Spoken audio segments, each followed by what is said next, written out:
अधिकतर लोग भावात्मक संकट तथा तनाव में से गुजरते हैं। यह अनुमान है कि प्रत्येक 4 में से 1 व्यक्ति अपने जीवन काल के दौरान मेंटल हेल्थ यानी दिमागी मानसिक स्वास्थ्य सेवाओं का उपयोग करता है। अनेक लोगों को यह मालूम नहीं है कि उन्हें काउंसिल तथा हेल्थ अथॉरिटी द्वारा दी जाने वाली सेवाओं का उपयोग करने का अधिकार है। यह वीडियो एशियन वृद्धों तथा उनकी देखभाल करने वालों को अपनी दिमागी स्वास्थ्य की आवश्यकताओं को पहचानने तथा सहायता प्राप्त करने में मदद करेगा। शब्द दिमागी बीमारी अनेक प्रकार के चिन्हों पर लागू होता है तथा जो लोग किसी वृद्ध संबंधी की देखभाल कर रहे होते हैं वह शायद तुरंत यह समझ न सके कि उन्हें कोई समस्या है।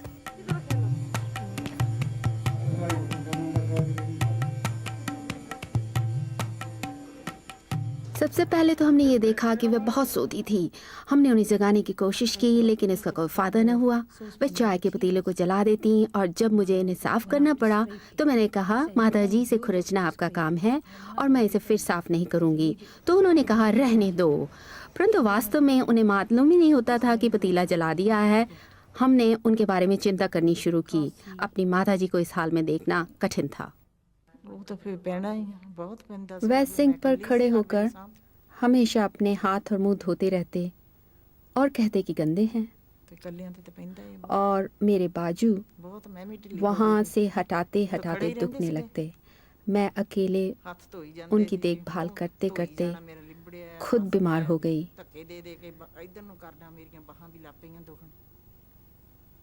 लेकिन अब कुछ सुधार हो रहा है। डॉक्टर मलिक, जो कि दिमागी स्वास्थ्य के विशेषज्ञ यानी कि माहिर है।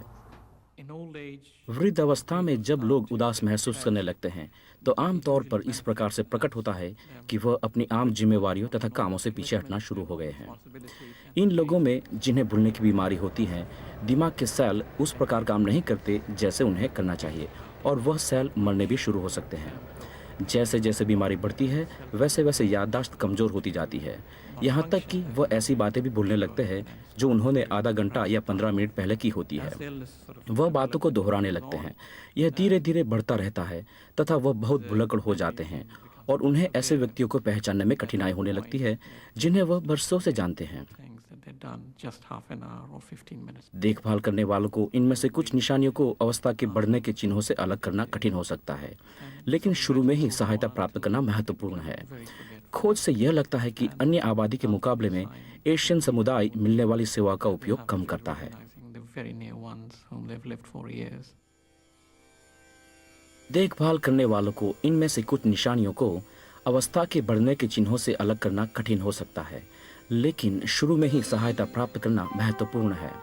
खोज से यह लगता है कि अन्य आबादी के मुकाबले में एशियन समुदाय मिलने वाली सेवाओं का उपयोग बहुत कम करता है। हमारी कम्युनिटी मेंटल हेल्थ टीम में कोई एशियन कर्मचारी नहीं था। मेरे विचार अनुसार पूरे सोशल सर्विसेज विभाग में ज़्यादा एशियन कर्मचारी नहीं हैं और भाषा से संबंधित बाधाओं के कारण अनेक लोग यह महसूस करते हैं कि अगर वह टीम के पास जाएंगे और आगे गोरे कर्मचारी होंगे और भाषा की समस्या होगी तो वह वास्तव में यह नहीं समझ पाएंगे कि वह व्यक्ति कहाँ से आया है। इसलिए मेरे विचार अनुसार लोगों के पहले न आने के कारणों में से एक कारण यह भी था, लेकिन अब हमारे पास अधिक एशियन कर्मचारी हैं तथा लोगों ने आना शुरू कर दिया है। मेरे विचार में एक बड़ी समस्या यह भी है कि दिमागी स्वास्थ्य की समस्याओं के प्रति एक बदनामी या कलंक का चिन्ह भी जुड़ा हुआ है।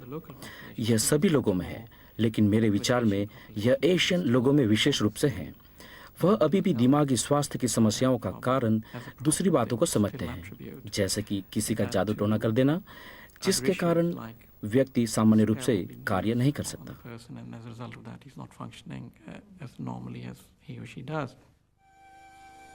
जब आपको यह मालूम हो जाए कि समस्या है, तो ऐसे 3 मुख्य स्थान हैं जहां आप सहायता के लिए जा सकते हैं।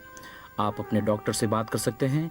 वृद्ध लोगों के लिए आप कम्युनिटी मेंटल हेल्थ टीम से संपर्क कर सकते हैं या किसी माहिर स्वैच्छिक संस्था से बात कर सकते हैं, जैसे कि कॉवेंट्री में सहारा प्रोजेक्ट। आप सहारा प्रोजेक्ट से संपर्क कर सकते हैं और हम आपको मिलने के लिए आने का समय तय करेंगे, स्थिति की जांच करेंगे और देखेंगे कि क्या समस्याएं हैं। हम अन्य ग्रुपों से सहायता प्राप्त करने में भी आपकी मदद कर सकते हैं। और अगर और काम करने की आवश्यकता हो तो हम कम्युनिटी मेंटल हेल्थ टीम से संपर्क करेंगे। कम्युनिटी मेंटल हेल्थ टीम से कोई भी सीधे बात कर सकता है और ऐसे व्यक्ति की मांग कर सकता है जो उनकी भाषा में बात कर सके, या वह अपने डॉक्टर के द्वारा जा सकते हैं जो आरंभिक मूल्यांकन का काम करेगा। हम आपके घर पर मिलने आने की व्यवस्था कर सकते हैं। जब हम आपके पास आपके घर में होंगे तो आपको हमें एकांत में यह बताने का अवसर मिलेगा कि आपकी आवश्यकताएं क्या है और हम आपको बताएंगे कि कौन कौन सी सेवाएं उपलब्ध है। 2-3 सेंटरों ने हमसे संपर्क किया, लेकिन मेरे माताजी जाने के लिए तैयार नहीं थे, इसलिए मैंने मना कर दिया। परंतु जब मेरी पत्नी स्वस्थ नहीं थी तो मैंने सोशल सर्विसेज वालों से संपर्क किया। उन्होंने मुझे बताया कि उसे 5 या 6 सप्ताह की छुट्टी लेने का अधिकार है। उन्होंने उसे नर्सिंग होम में भेजा और कुछ खर्च भी दिया।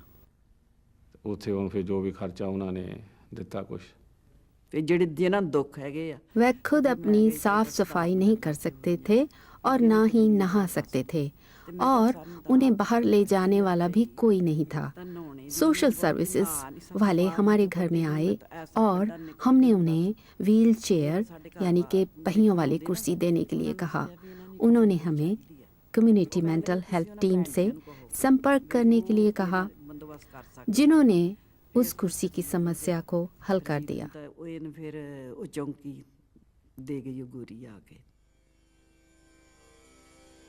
आपकी आवश्यकताओं का अनुमान लगाने के बाद अगला कदम एक देखभाल करने की योजना बनाना होता है, जिसमें यह बताया जाता है कि आपकी आवश्यकताओं को किस प्रकार पूरा किया जाएगा। घर में मिलने के बाद तथा रोगी की आवश्यकताओं को समझ जाने पर हम रोगी की सभी ज़रूरतों को देखभाल करने की योजना के रूप में लिखते हैं, और अगर उनको मील्स ऑन व्हील्स यानी कि घर में खाना पहुंचाने की सेवा या ऐसी किसी और चीज़ की आवश्यकता है तो मैं उसका भी प्रबंध करने की कोशिश करती हूँ। अगर कोई घर में अकेला रह रहा हो और अकेलापन महसूस कर रहा हो या वह अपने परिवार के साथ रहता हो और उनको एक दूसरे से अलग समय बिताने की आवश्यकता हो तो हम दिन के समय देखभाल करने यानी डे केयर पर विचार कर सकते हैं। दिन के समय देखभाल करना कम समय के लिए होता है, वे सुबह जाकर शाम को वापस आ सकते हैं। परंतु अगर परिवार चाहता है कि उन्हें 2 सप्ताहों की छुट्टी चाहिए, हो सकता है कि वो इंडिया जा रहे हों और वो सोचते हों कि जब वो छुट्टी पर हों तो उनके माता पिता की अच्छी देखभाल हो। इस प्रकार की देखभाल रिहायशी घर में दी जाती है। देखभाल की योजना पर हम व्यक्तिगत आवश्यकताएं भी लिख देंगे, जैसे कि शाकाहारी खाना या धार्मिक आवश्यकताएं, और फिर इनका भी ध्यान रखा जाएगा। उस समय उसे बहुत सहायता की आवश्यकता थी, खाने की चीजें, उचित बाथरूम आदि। हमने काउंसिल को प्रार्थना पत्र भेजा तो उन्होंने हमारा संपर्क सोशल सर्विसेज से करवाया। हमने उनके लिए बाथरूम तथा बेडरूम बनवाया। सोशल सर्विसेज वालों ने हमें बाथरूम तथा बेडरूम के लिए ग्रांट लेने के लिए प्रार्थना पत्र देने में सहायता की। उन्होंने यह सुनिश्चित किया कि काउंसिल इन सुविधाओं की मंजूरी दे। वह गॉसफोर्ड सेंटर में जाती हैं। पहले वह जाना नहीं चाहती थी। वो कहती थी मैं वहाँ क्या करती हूँ, केवल बैठकर वापस आ जाती हूँ। इसलिए मैं उनके साथ 1-2 बार गई और उन्हें कसरत देखते, फिल्म देखते हुए देखा। वो ऐसे काम करते हैं जो वास्तव में बहुत अच्छे हैं। पहले कुछ महीने वह करना नहीं चाहती थी, इसलिए हमने उन्हें उत्साहित किया और कहा देखो अगर आप करेंगी तो हम भी आपके साथ करेंगे। और वो समझती कि हम मजाक कर रहे हैं। गॉसफोर्डेशन डे सेंटर में ग्रुप में मिलकर काम करने, कसरत और बागवानी करने के प्रबंध हैं। उनके पास शावर लेने और असमर्थ लोगों के लिए टॉयलेट की भी सहूलतें हैं। खाने पकाने के प्रबंध में उनके पास एशियन बावर्ची हैं। उनके सभी कर्मचारी एशियन हैं तथा विभिन्न भाषाएं बोलते हैं। एशियन वृद्धों के जीवन में सुधार लाने का एक ढंग है रेमिनिसेंस ग्रुप। लंबी तथा छोटी अवधि की याददाश्त, बेहतर बनाने के साथ साथ यह एशियन वृद्धों के लिए ऐसा अवसर है जहां वह स्वतंत्रता से बात कर सकते हैं और उन अनुभवों को मैत्रीपूर्ण वातावरण में बांट सकते हैं, जैसे कि ब्रिटेन में अपने बसने के अनुभव, जो अकेलापन उन्होंने महसूस किया है, और अपने परिवारों के आपसी सहायता के टूटने से जो चिंताएं बढ़ेंगी उनके बारे में। सेंट पॉल्स परिवारों के लिए दिन के समय की देखभाल तथा केवल स्त्रियों के लिए गतिविधियां तथा मीटिंगों का प्रबंध करता है। अगर आपको सेवाओं का उपयोग करने में कठिनाई आती हो तो गाड़ी का प्रबंध भी किया जा सकता है। डे सेंटरों के लिए साथ लेकर जाने की व्यवस्था भी उपलब्ध है। टेलीफोन करके गाड़ी मंगवाने की स्कीम भी उपलब्ध है, जिसका उपयोग वह वृद्ध असमर्थ लोग कर सकते हैं जो अकेले सफर करना चाहते हों। दिमागी स्वास्थ्य संबंधी समस्या वाली व्यक्ति की देखभाल करना काफी भारी बोझ हो सकता है और यह बहुत ही महत्वपूर्ण है कि आप खुद अपनी तथा अपने संबंधी दोनों की आवश्यकताओं का ध्यान रखें। कुछ सेवाएं विशेष रूप से देखभाल करने वालों की सहायता करने के लिए ही बनाई गई है। एशियन केयर सपोर्ट ग्रुप महीने में एक बार मिलता है। इसमें अन्य देखभाल करने वाले आपस में मिलकर अपने अनुभव बांट सकते हैं। देखभाल करना एक बहुत जिम्मेदारी भरा तथा तनावपूर्ण काम हो सकता है। देखभाल करने वाले तनाव का शिकार हो सकते हैं और उन्हें अपनी आवश्यकताओं को पहचानना तथा सहायता को स्वीकार करना चाहिए। अगर कोई उन्हें बाहर सैर करने ले जाने वाला या केवल बातें करने वाला ही हो तो वो बेहतर हो सकते हैं। देखभाल करने वालों पर तनाव बहुत कम होगा अगर समस्याओं का समाधान देर से करने की बजाय शुरू में ही किया जाए। और विभिन्न खोजों ने यह दिखाया है कि देखभाल करने वालों में दिमागी समस्या उस तनाव से काफी बढ़ सकती है जिसमें से वह गुजरते हैं। कैरर सपोर्ट ग्रुप न केवल एक दूसरे की सहायता करने के लिए है, परंतु वह शहर के एशियन वृद्धों के लिए सेवाओं की मांग करने के लिए भी है। हमें मालूम है कि वह बूढ़ी हो रही हैं और हम यह भी जानते हैं कि वो पहले जैसी फिर नहीं हो सकेंगी, लेकिन वह पहले से बहुत बेहतर है।